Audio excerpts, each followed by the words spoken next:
Hola, ¿cómo están? Soy mamá Gallina. Estoy súper nerviosa. Estoy aquí en el Four Seasons, que se ve súper elegante todo. Voy a entrevistar a los directores de Zootopia, a Rich Moore y Byron Howard. Y tengo un par de preguntas que me hicieron en Twitter, en Instagram, que se las voy a hacer. También tengo una pregunta que me hizo mi niña de 6 años. Me preguntó cómo es que los animadores dibujan a los personajes. Sobre todo el zorro, que le encanta a Carolina, mi hija. Me dice que cómo lo pintaron, que si fue con pinturas o crayolas, y se me hizo súper cute. Yo estudié cine hace mucho tiempo y la verdad es que no pensé como que estar otra vez en esta parte del cine, pero gracias a Disney estoy aquí en este junket de Zootopia. Bueno, deseenme suerte.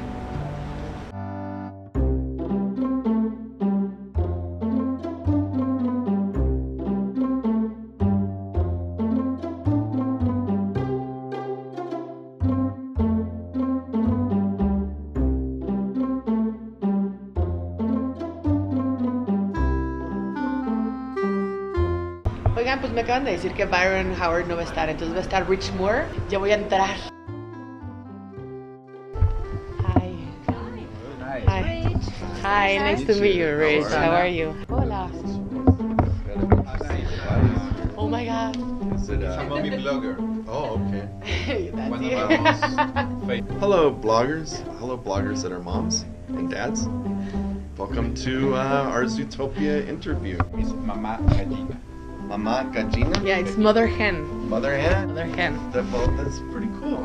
How do you make sure that the movie is translated into different languages and cultures, but it's still very loyal to the movie you worked on and the message that you wanted to convey in English?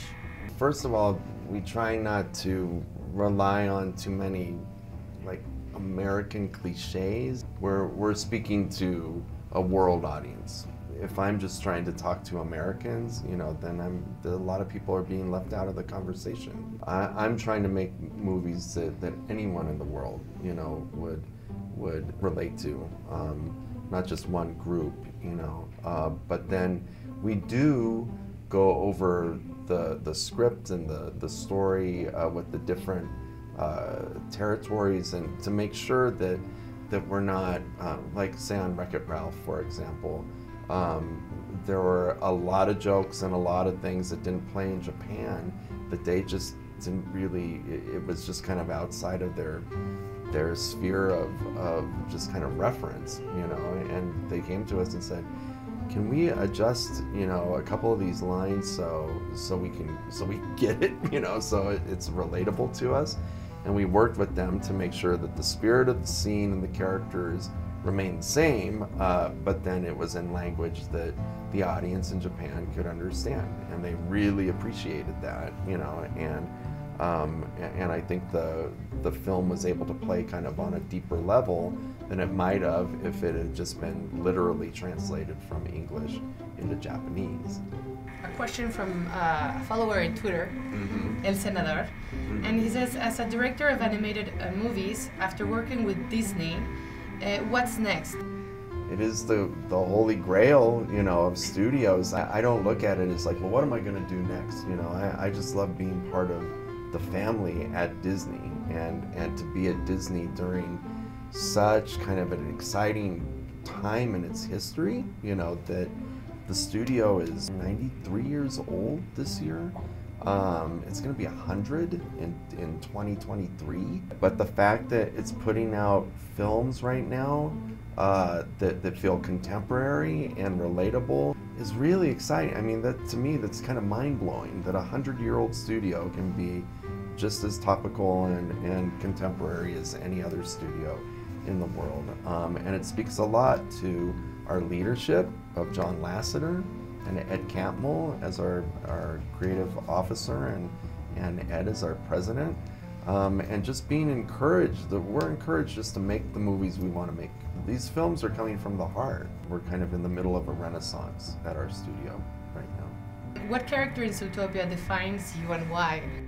And it's weird that I can see myself in just about every character. It's so bizarre. It's like asking which of your children is the most like you, or something, or that you're the most like. And it just kind of depends on the day or the situation, where sometimes I feel super optimistic like Judy, you know, and there are other days that I am totally, you know, a cynic and a pessimist like Nick, where it feels like the world is crushing down on me. And maybe that's just kind of the filmmakers, you know, kind of how we're fragmented into our characters, you know, that they are an extension of us. So, but today, to give a good answer, though, I'll say I'm like Judy. I'm optimistic and full of hope. The movie's about friendship between two enemies of nature. Yes. A fox and a bunny. Translating this to real life, do you think we can get along despite our differences? And can we really go beyond our nature to achieve, you know, a dream? I believe yes to both of those things. Our studio is made up of people from all over the globe, all different walks of life, but we work together for a common good of making a movie, you know, because making a film, as you know, and especially in animation, there are no auteurs in animation, especially in feature animation.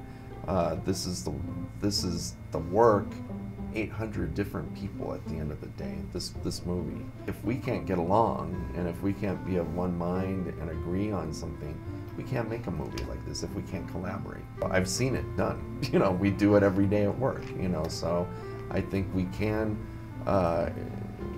find the similarities in what we love and what we do, and we can do great things, you know, when we look at life that way. That's my belief, you know. The last question is my 6-year-old daughter, Carolina. Her question is, did you use paint or crayons? Yes. Well, both.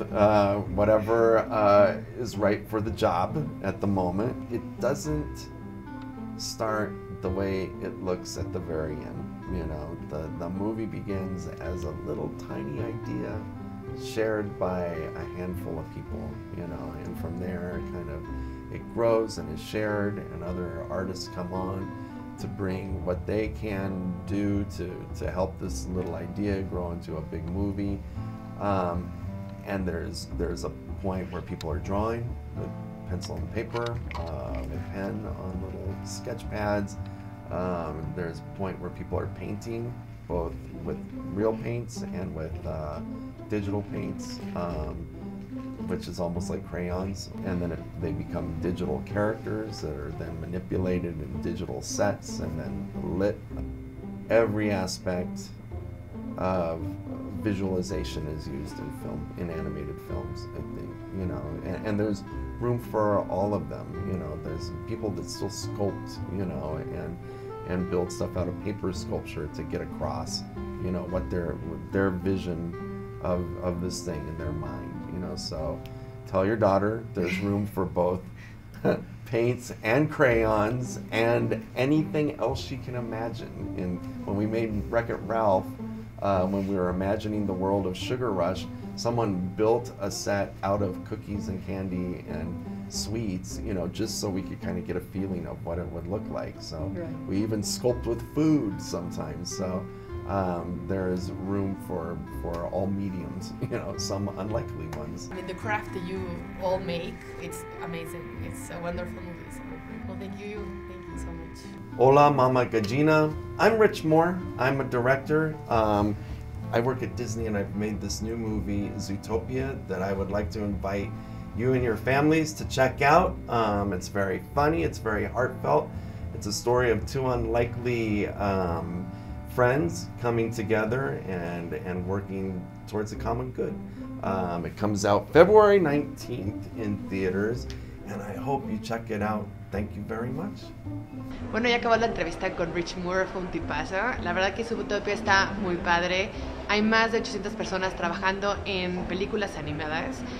Son 18 meses de investigación, de que fueron a África y vieron. Entonces hay muchísimo trabajo que le pusieron a la película. Váyanla a ver con esos ojos. Acuérdense que la película sale el 19 de febrero en cines en México. Váyanla a ver, se las recomiendo mucho. Bye.